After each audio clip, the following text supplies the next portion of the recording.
Hello and welcome to my third video in this series looking at the Dyson Pure Cool Link Tower Purifier, and in this episode we are going to look more in detail at the app and what that has to offer and how to get the best out of it.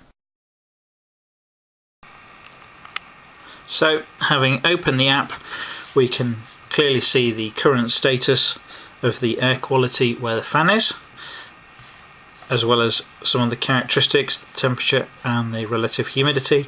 We've also got information from a nearby weather station, so if we identify where the general location of our fan is, it will bring in that data and show it at the top. And then pretty much the app gives us a number of different activities that we can do. So the main thing is our current status. We can also go into our history and have a look at how the temperature, the air quality and the relative humidity have varied over time. We can also use the app as a remote control instead of the infrared remote control which is sat on top of the fan.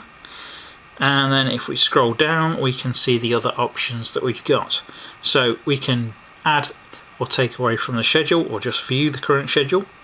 We can set up the connected home, so this is where it will work with Alexa, and you can then use Alexa commands to affect your fan.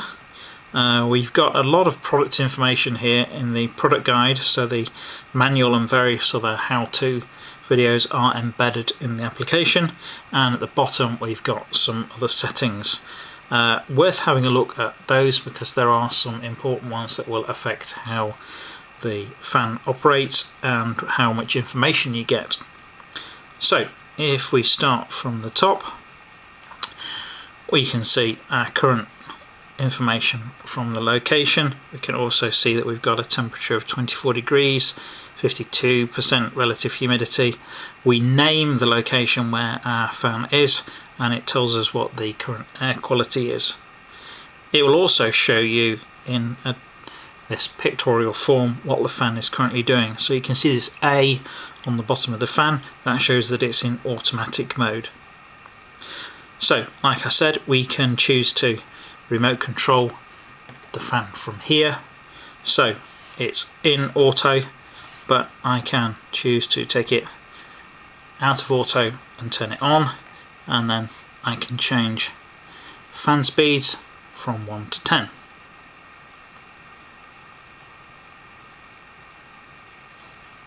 And if I want to change it back again, change it back to 2, or I can put it back in auto, and the front screen display will change based on which mode it's currently in. We could also change the oscillation, so we can make it oscillate or stop the oscillation, the timer and the night mode. So if we come back out of there, now if we want to have a look at our historical data, we can go into that screen, and here we can see air quality, temperature and humidity. Now by default it comes into the daily view and it shows 24 hours across the bottom, but we can on each of these three graphs scroll back.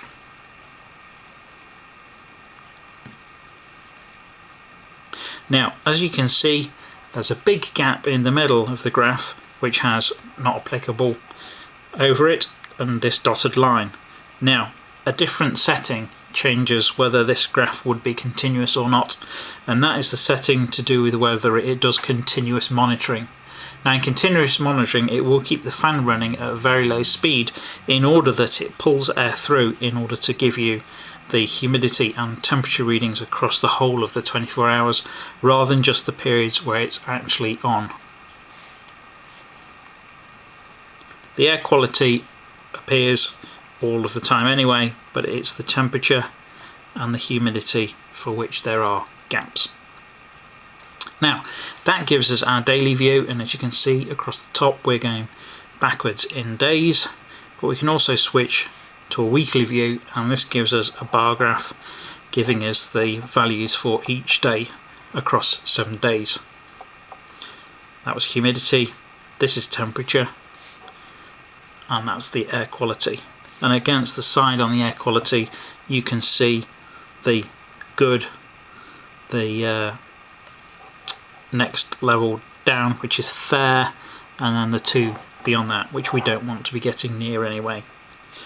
So across the bottom of all of these we will see the total purifying time, we will see the temperature ranges and humidity ranges.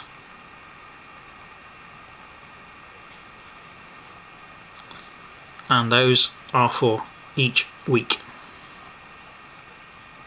As you can see, we're not into the next week yet.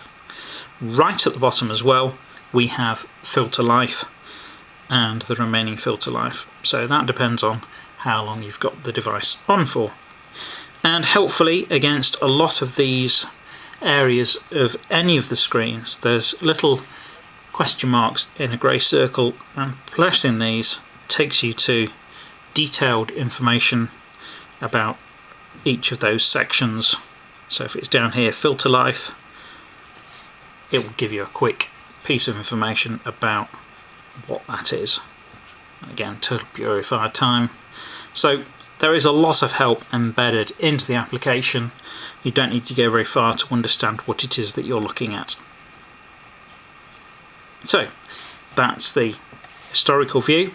Now we can have a look at the schedule, because it's currently running on a schedule, and as you can see, schedule is turned on, and what I've got here is 2 entries which I've put in across all 7 days, because there's not really anything I want to do specifically different from one day to the next. So I have, within each day I have 2 programs. So from 6 o'clock till 10:30 p.m. it's going to run in auto, and then from 10:30 till 7 a.m. it's going to run in nighttime auto.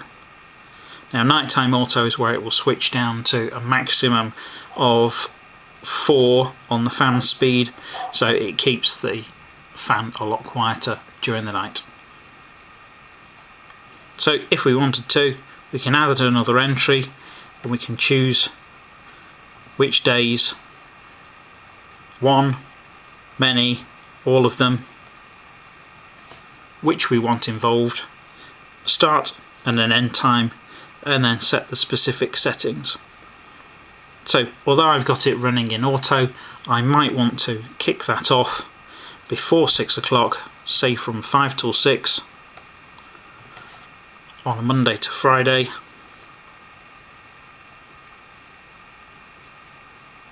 five till 6. I might want to go for on and a max fan speed, just to get the, if I've had the windows on open during the day, just to get that maximum throughput and get the air quality to a better level, and then switch back to auto. In auto it should be able to get up to that anyway, but I might want to just give it an artificial boost, because I know that that will equally help with the temperature as well. So if I click done, that will then add that in and it will repeat weekly. Equally, I could just put some settings in for the next 7 days, but as I can remotely control this anyway, there doesn't seem much point in doing that. So that's my schedule, and then if we have a quick look at the remote control, just like all the other views where you've got control over the device, it's pretty simple. If I suddenly want to do something, say it's the middle of the night and it's really hot and I just want to give it a boost, I can switch back into manual, turn it on, up the fan speed, and off we go.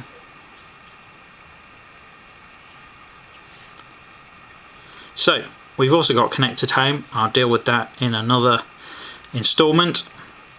Product guide. This basically is an awful lot of helpful information about the device, how to understand it, how to clean it, how to replace the filter, stuff to do with your Wi-Fi, and how to contact Dyson if you don't get all the information that you want here.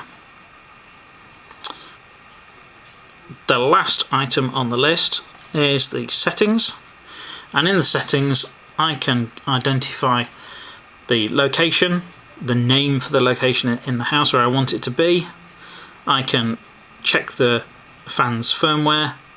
I can set an air quality target, so I want to get the cleanest possible air, so I've set it to very sensitive. I can also set specifically where I am in the country, which brings in the outside weather information. Now this is the setting that I mentioned before about continuous monitoring, which, as it says, keeps the fan on at a continuous low speed in order that those graphs are complete all the way across. We can view the filter life, which we can do anyway at the bottom of any of those graphs, and we can also set notifications. Now, if for any reason we don't want to be managing this particular fan through here, we can also remove it. That allows you to go back and put a different device into the application or add more. So there we go. That is all of the features within the app, and in the next installment we shall probably have a look at the connected home. Thank you for watching. Don't forget to like and subscribe, and if you have any questions please comment and I'll do my best to answer them in a further video. Thank you.